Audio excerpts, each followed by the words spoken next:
मैथिली आ भोजपुरी के सबसे नीक चैनल एपी प्रोडक्शन दरभंगा के एखनई लाल बटन दबाकर सब्सक्राइब करू और घंटी के निशान बटन के जरूर दबाओ ताकि नव नव ऑडियो आ वीडियो अहाँ सब लग तुरंत पहुँच सके।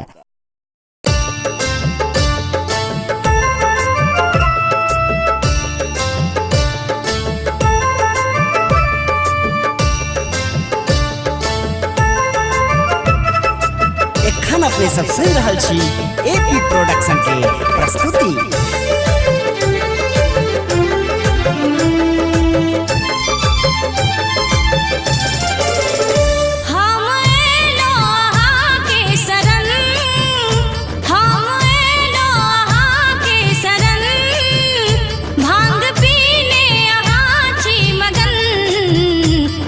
शंभु हमर लेब कहिया खबर कनी खोलू ने आबो नयन यो दानी है यो शंकर हमर लेब कहिया खबर कनी खोलू ने आबो नयन।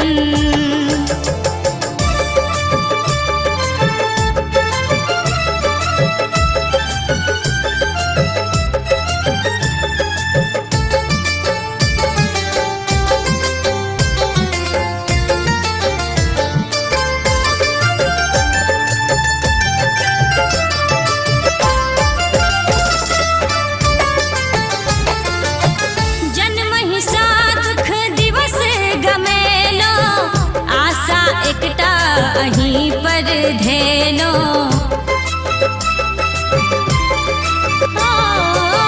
जन्म सा दुख दिवस गमेनो आशा एकटा अहीं पर धेनो आशा एकटा अहीं पर धेनो।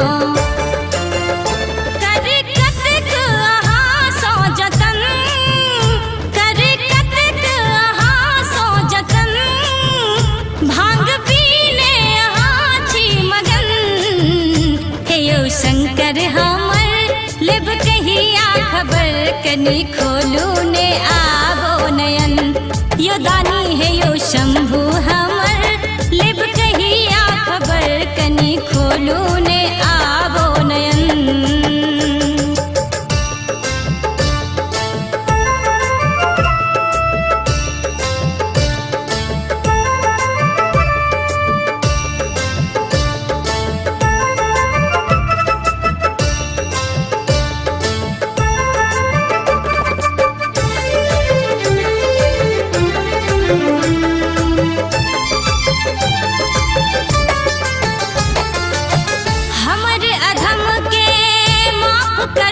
शिव दुख विपदा सब नाश करो शिव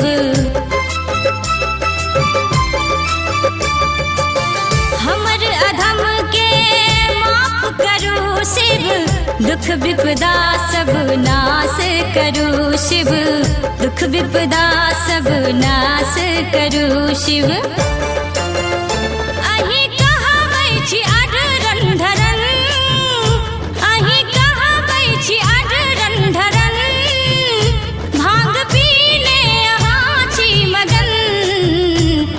शंकर हमर लेब कहिया खबर कनी खोलू ने आबो नयन यो दानी है यो शंभु हमर लेब कहिया खबर कनी खोलू ने आबो नयन।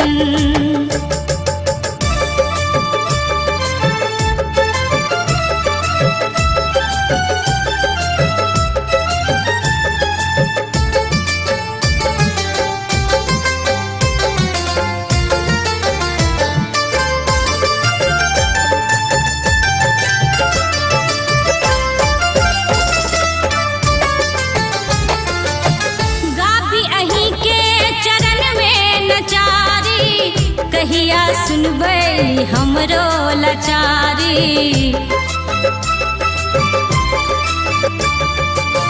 गाबै कंचन चरण में नचारी कहिया सुनबै शैलेंद्रक लाचारी हरियो बाबा शैलेंद्रक लाचारी।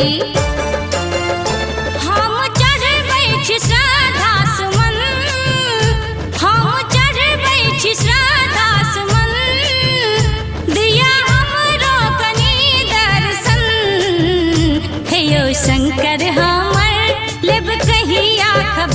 कनी खोलू ने आवो नयन।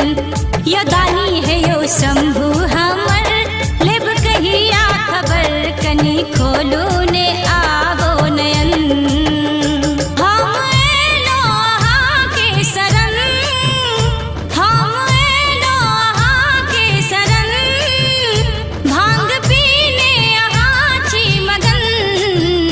हे यो शंभु हमर, लेब कहिया खबर कनी खोलू ने आवो नयन। यो दानी है यो शंकर हमर,